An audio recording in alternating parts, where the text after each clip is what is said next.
Hi hello friends, welcome to my channel. ఇక స్టోరీలోకి వెళ్ళినట్లయితే చక్రధర్ అయితే అవనికి ఒక నిజాన్ని చెప్పాలి అని డిసైడ్ అవుతాడు. ఇక అవనికి తెలిస్తే ఖచ్చితంగా అవని అర్థం చేసుకుంటుంది. కానీ పల్లవికి తెలిస్తే పల్లవి మాత్రం అర్థం చేసుకోదు. అందుకనే ముందుగా అవనికి చెప్పాలి. ఇప్పుడు రాజేశ్వరికి కూడా తెలియజేయాలి. రాజేశ్వరికి కూడా నిజం చెప్పాలి. కానీ రాజేశ్వరి మాత్రం నాతో మాట్లాడమే కాదు, నన్ను చూడడానికి కూడా ఇష్టపడడం లేదు. కానీ రాజేశ్వరికి ఈ నిజాన్ని దాచిపెట్టి ఇంకా తనని బాధ పెట్టలేను. కానీ రాజేశ్వరికి ఈ నిజం ఎలా చెప్పాలి?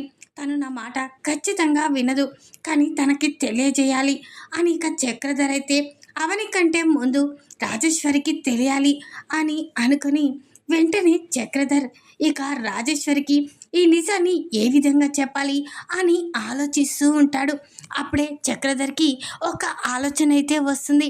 వెంటనే చక్రధర్ ఒక పేపర్ తీసుకొని అందులో మొత్తం రాసేస్తాడు.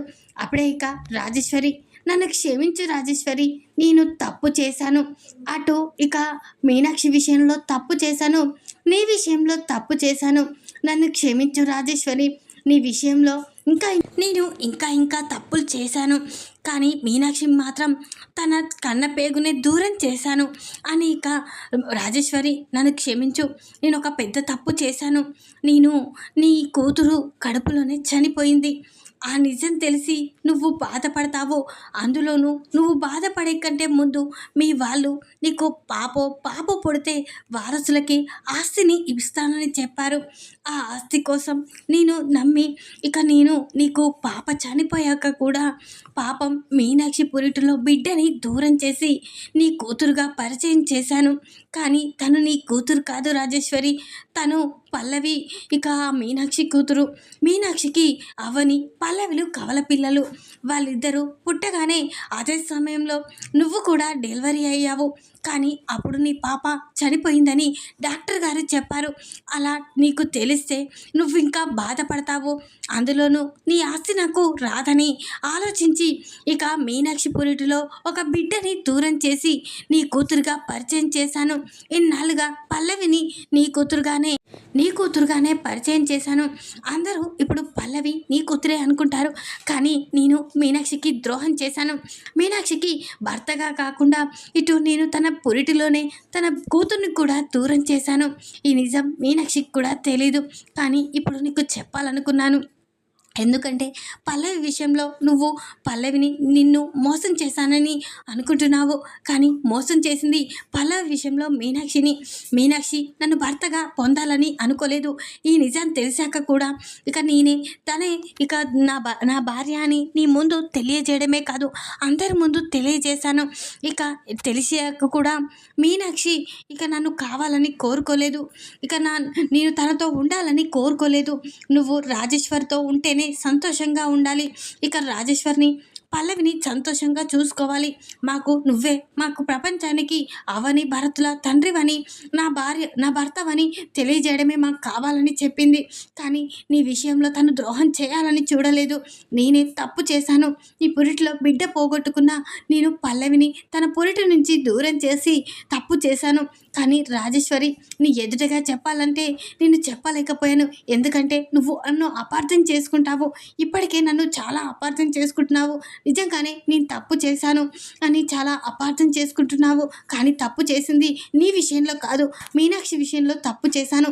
మీనాక్షిని తను భర్తగా కాకుండా ఈ విధంగా కూడా నేను మోసం చేశాను. అయినా అవని మీనాక్షులు నన్ను క్షమించుకుంటూ వస్తూనే ఉన్నారు. నువ్వు అవని ఏమందో తెలుసా? అసలు అవని కూడా నీ విషయంలో ఎప్పటికీ తప్పు జరగకూడదు. మాకు అలవాటైపోయింది ఒంటరి జీవితం. నువ్వు లేకున్నా బ్రతకగలం. కానీ పిన్నికి నువ్వంటే ప్రాణం. నువ్వు పిన్నితోటే ఉండాలని అవని కూడా చెప్పింది. నన్ను క్షమించు రాజేశ్వరి, నీ ఎదురుగా చెప్పాలంటే నువ్వు కనీసం నా మాట కూడా వినడం లేదు. నువ్వు ఖచ్చితంగా తప్పు చేశావని నిరసిస్తున్నావు. కానీ నిజం చెప్తున్నాను రాజేశ్వరి, ఇదే నిజం. అసలు పల్లవి కూడా నీ కూతురు కాదు, నీ కూతురు కడుపులోనే చనిపోయింది. ఇప్పుడు పల్లవి కూడా మీనాక్షి కూతురే అని చెప్పి ఇక ఆ పేపర్లోనైతే రాసి నన్ను క్షమించు రాజేశ్వరి, ఇక నేను ఈ విషయంలో తప్పు చేశాను, ఒక నిజాన్ని దాచిపెట్టి ఇకనైనా మీనాక్షిని ఇక అవనిని ఇక నిజంగానే ఇక వాళ్ళు అపార్థం చేసుకోకు, వాళ్ళతో నువ్వు సంతోషంగా ఉండాలి, అదే నాకు కావాలి అని ఇక నేను ఎప్పటికీ నీతోనే ఉంటాను. అటు మీనాక్షి కూడా నేను కావాలని కోరుకోవడం లేదు, తను స్వార్థంగా ఆలోచించడం లేదు. ఇక మీనాక్షికి నువ్వంటే చాలా ఇష్టం. ఒకరోజు నువ్వు యాక్సిడెంట్ అయ్యి పడున్నప్పుడు తను నీకు బ్లడ్ ఇచ్చి కూడా కాపాడింది అని చెప్పగానే, అలా లెటర్లో రాసి పెట్టగానే ఇక అలా నీకు బ్లడ్ ఇచ్చి కాపాడడమే కాదు, ఇక ఆ రోజు నా నా విషయం రాజేశ్వరికి నేనే బ్లడ్ ఇచ్చి కాపాడానని చెప్పొద్దు అని చెప్పింది. కానీ ఆ బ్లడ్ ఇచ్చింది నేనే అని నీకు అబద్ధం చెప్పాను. అబద్ధం చెప్పి నిజంగానే నా ప్రాణాలు కాపాడింది నేనే అని, నీ ప్రాణాలు కాపాడింది నేనే అని నువ్వు అనుకున్నావు. కానీ అదంతా అబద్ధం. నీ ప్రాణాలు కాపాడింది కూడా ఆ రోజు మీనాక్షి లేకపోతే ఈరోజు నీ ప్రాణాలే ఉండేవి కావు అని ఇక రాజేశ్వరికి అయితే ఒక లెటర్ రాసిపెట్టి అక్కడి నుంచి ఇక చక్రధర్ అయితే వెళ్ళిపోతాడు. అప్పుడే ఇక రాజేశ్వరి అయితే ఇక అక్కడి నుంచి చక్రధర్ గదిలో ఉన్నాడా అని చూడడానికి వెళ్తుంది. అప్పుడే గదిలో చక్రధర్ కనిపించకపోవడంతో వెంటనే తన గదిలోకి వెళ్తుంది. ఇతనేంటి ఇక మళ్ళీ ఇతను ఖచ్చితంగా ఆ మీనాక్షి దగ్గరికే వెళ్ళుంటాడు, ఇతను నన్ను మోసం చేశాడు, ఇంకా ఎన్ని మోసాలు చేస్తాడో, చాలు ఇతనితో ఉండడం చాలు, నేను ఎక్కడికైనా దూరంగా వెళ్ళిపోవాలి అని ఇక అనుకుంటూ రాజేశ్వరి ఆ గదిలో చూస్తూ ఉంటుంది. అప్పుడే ఒక టేబుల్పై పెన్ను పేపర్ కనిపిస్తుంది. వెంటనే రాజేశ్వరి దాని దగ్గరికి అయితే వెళ్తుంది. ఇదేంటి, ఈ పేపర్ ఏంటి అని రాజేశ్వరి ఆ పేపర్ తీసుకొని చదువుతూ ఉంటుంది. అప్పుడే ఇక రాజేశ్వరి కన్న కూతురు పల్లవి కాదని, ఇక పల్లవి కూడా మీనాక్షి కూతురని, రాజేశ్వరి కూతురు పురిటిలోనే చనిపోయిందని, డబ్బు కోసం నేను పల్లవిని మీనాక్షి నుంచి దూరం చేసి నీకు కూతురుగా పరిచయం చేశానని, ఒకరోజు నీ ప్రాణాలు పోతుంటే ఇక ఆ రోజు మీనాక్షి నీకు రక్తం ఇచ్చి కాపాడింది.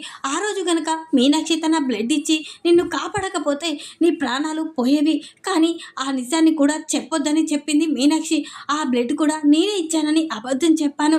కానీ మీనాక్షి మాత్రం ఏ రోజు నన్ను భర్తగా కోరుకోలేదు, నాకు స్వార్థంతో ఆలోచించలేదు, నేనే కావాలని ఆలోచించలేదు. నేను ఎప్పటికీ నీతోనే ఉండాలని ఆలోచించింది.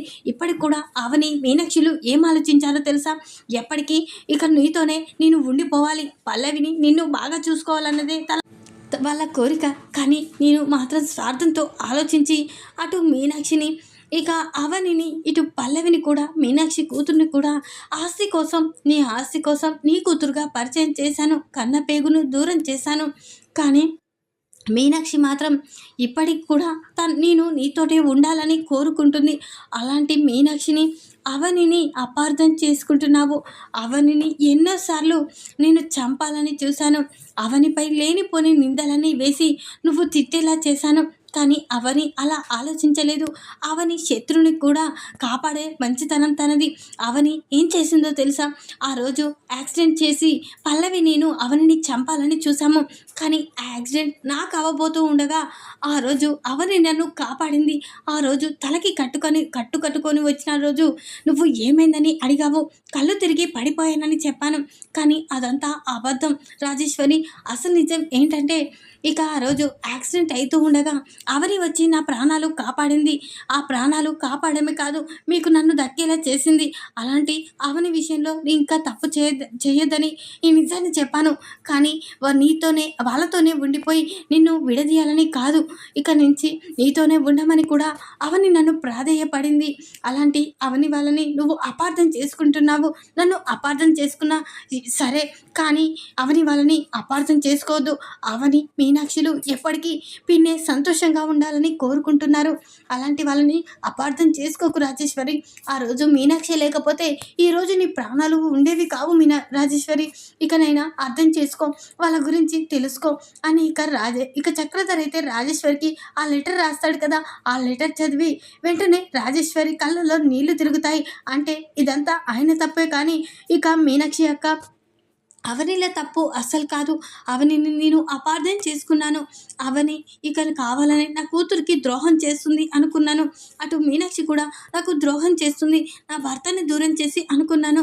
ఇక నేనే పొరపాటు పడ్డాను. మీనాక్షి అక్క ఇలా కోరుకుంటుందని అనుకోలేదు. ఆయన నాతోనే ఉండిపోవాలని కోరుకుంది. అలాంటి మీనాక్షి అక్కని నేను అపార్థం చేసుకున్నాను అని ఇక రాజేశ్వరి అయితే కళ్ళలో నీళ్లు తిరుగుతాయి. అప్పుడే ఇక రాజేశ్వరి చక్రధర్ ఎక్కడికి వెళ్ళాడు అని ఇక వెంటనే నేను అవనిని కలవాలి, అవనితో మాట్లాడాలి, ఇక పల్లవి గురించి నిజాన్ని చెప్పాలి అని ఇక అనుకుంటూ ఉంటుంది. ఇటువైపు రాజేశ్వరి అయితే అక్షయ్కి ఫోన్ చేస్తుంది. అప్పుడే అక్షయ్ చెప్పతా అని అనగానే అప్పుడే ఎక్కడున్నారా, అవని ఎక్కడుంది అని అడుగుతూ ఉంటుంది. మేము కొత్తగా చేస్తున్న అపార్ట్మెంట్ దగ్గర ఉన్నాము, ఆ స్పాట్ దగ్గరే ఉన్నామత్త అనగానే వెంటనే నేను అక్కడికి వస్తున్నాను అని రాజేశ్వరి చెప్పగానే అప్పుడే చక్రధర్ కూడా ఇక అవనికి ఒక విషయం చెప్తానని ఫోన్ చేస్తాడు కదా. అప్పుడే చక్రధర్ కూడా అక్కడికే వస్తాడు. ఇక రాజేశ్వరి అక్కడికే వస్తూ ఉంటుంది. చక్రధర్ అయితే అక్కడికి వచ్చాక ఇక అటు ఇటు చూస్తూ ఉంటాడు. అప్పుడే పల్లవి అక్కడున్న వెయిట్ మిషన్ ఇక అవనిపై పడేయమని ఫోన్ చేస్తుంది కదా అక్కడ ఉన్న పని అతనికి.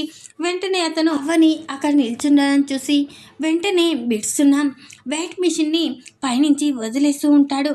వెంటనే చక్రధర్ ఇదేంటి, అవనిని చెప్పాను కదా అవనికి ఇంకా రాలేదేంటి అని అటు ఇటు చూస్తూ ఉంటారు. అప్పుడే అవని అక్కడ నిల్చొని ఉండడం, పైనుంచి వెయిట్ మిషన్ పడుతూ ఉండడం గమనిస్తాడు. అది చూసిన చక్రధర్ అవని అవని అని గట్టిగా అరుస్తూ ఉంటాడు. అప్పుడు అవని అక్కడున్న సౌండ్కి వినబడకపోవడంతో వెంటనే అవని ఎటు చూడదు. అప్పుడే ఇక వెంటనే అవని అవని అని గట్టిగా అరిచిన చక్రధర్ తను పట్టించుకోకపోవడంతో వెంటనే చక్రధర్ ఇక అవని లాగేసి అక్కడే నిల్చుంటాడు. వెంటనే ఆ వెయిట్ మిషన్ ఇక చక్రధర్పై పడుతుంది. అప్పుడే చక్రధర్ అక్కడికక్కడే కుప్పగూలి పడిపోతాడు. అది చూసిన పల్లవి ఒక్కసారి షాక్ అయిపోతుంది. ఇదేంటి, ఈ టైంలో డాడ్ వచ్చాడేంటి, అంటే డాడ్ మీద వెయిట్ మిషన్ పడడం ఏంటి, అయినా అవని మీద పడాలనుకున్నాను కానీ డాడ్ ప్రతిసారి ఈ అవనిని కాపాడుతున్నాడు, ఇప్పుడు డాడ్ పరిస్థితి ఏంటి అని పల్లవి చాలా కంగారు పడుతూ ఉంటుంది. అప్పుడే ఇక అవని నానా నానా అని గట్టిగా అరుస్తూ ఉంటుంది. అప్పుడే అక్షయ్, శ్రీకర్, కమల్, అశ్రయ్య అందరూ ఇక అరుస్తూ ఉంటారు. వెంటనే అక్షయ్ మామగారిని ఇక వెంటనే హాస్పిటల్కి తీసుకువెళ్ళాలి అని అంటూ ఉంటారు. అప్పుడే ఇక రాజేశ్వరి కూడా అక్కడికి వస్తుంది. ఇక రాజేశ్వరి అవనికి ఒక విషయం చెప్పాలనుకుంటుంది కదా.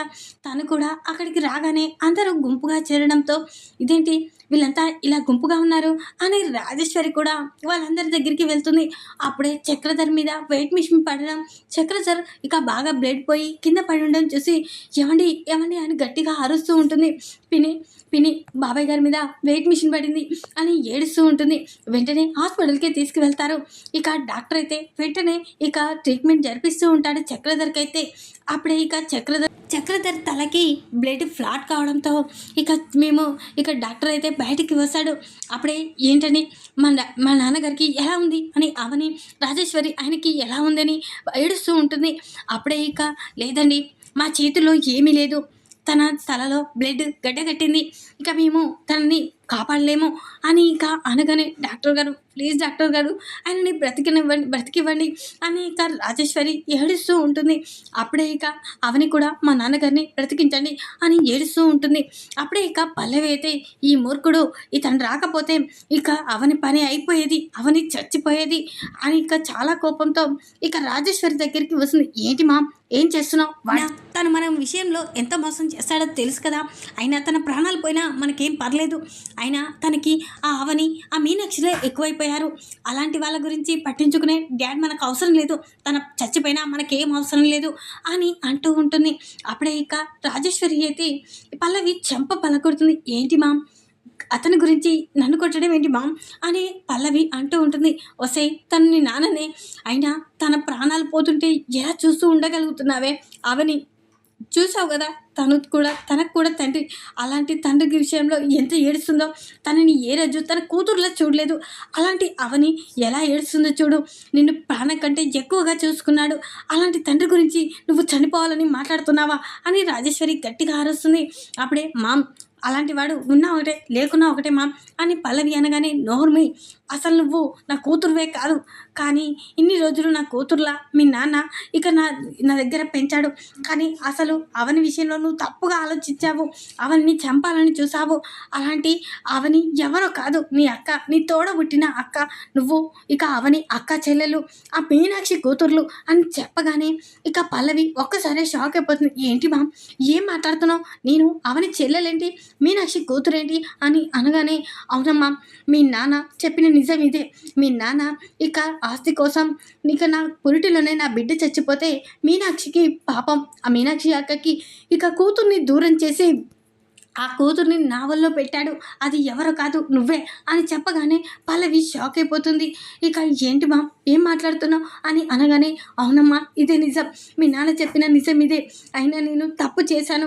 మీనాక్షి అక్క విషయంలో తప్పు చేశాను. అవని విషయంలో తప్పు చేశాను. ఇక నిన్ను అపార్థం చేసుకున్నాను. నా భర్తని దూరం చేశానని. కానీ నేనే తన భర్తని దూరం చేశానని అర్థం చేసుకోలేకపోయాను. తన భర్తనే కాదు, తన కూతుర్ని కూడా నేను దూరం చేశాను. నాలాంటి మూర్ఖులు ఎవరు ఉండరు అని రాజేశ్వరి ఏడుస్తూ ఉంటుంది. అప్పుడే ఇక పల్లవి అయితే కళ్ళలో నీళ్లు తెచ్చుకుంటుంది. డాడ్ అని ఏడుస్తూ ఉంటుంది. అప్పుడే ఇక నీ డాడ్ చనిపోయినా పర్లేదన్నావు కదమ్మా అని అనగానే, లేదు మా, నేను తప్పు చేశాను. అయినా ఆవని అక్కని చంపాలని చూశాను. నా అక్కని చంపాలని నేనే చూశాను. అప్పుడు నాన్న వచ్చి అక్కని కాపాడి తన ప్రాణాలు పోగొట్టుకుంటున్నాడు అని అనగానే, అప్పుడే ఏంటి, ఏం మాట్లాడుతున్నావు అని అనగానే, అవని మీద కోపంతో నేను అవనినే చంపాలని చూశాను. ఇక వెయిట్ మిషన్ డాడ్ వచ్చి అవని అక్కని కాపాడి తనపై పడేలా చేసుకున్నాడు. అయినా నేను తప్పు చేశాను. నా పుట్టిన అక్కని చంపాలని చూశాను. నేను తప్పు చేశాను అని ఇక పల్లవి అయితే చాలా బాధపడుతూ ఉంటుంది. అప్పుడే ఇక డాక్టర్ అయితే బయటికి వస్తాడు. ఇక డాక్టర్ బయటికి రాగానే ఇక వెంటనే మా మామయ్య గారికి ఎలా ఉందని అక్షయ్, శ్రీకర్, కమల్, ఇక అవని ఏమో నాన్నగారికి ఎలా ఉంది అని పల్లవి అవని ఇక అంటూ ఉంటారు. అప్పుడే ఇక తన ప్రాణాలు పోయాయి అని చెప్పగానే రాజేశ్వరి కుప్పగూలిపోతుంది. నా స్వార్థం వల్ల ఈరోజు తన ప్రాణాలే పోయాయి అని ఏడుస్తూ ఉంటుంది. ఇక నుంచి అవని, పల్లవి, మీనాక్షి అందరం మేము కలిసి ఉంటాం.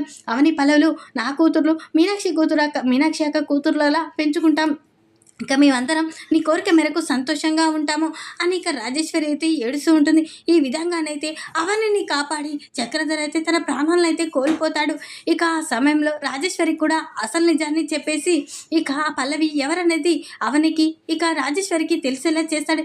ఈ వీడియో కనుక మీకు నచ్చినట్లయితే లైక్ చేయండి. మరిన్ని వీడియోల కోసం ఛానల్ని సబ్స్క్రైబ్ చేసుకోండి ఫ్రెండ్స్. Thanks for watching.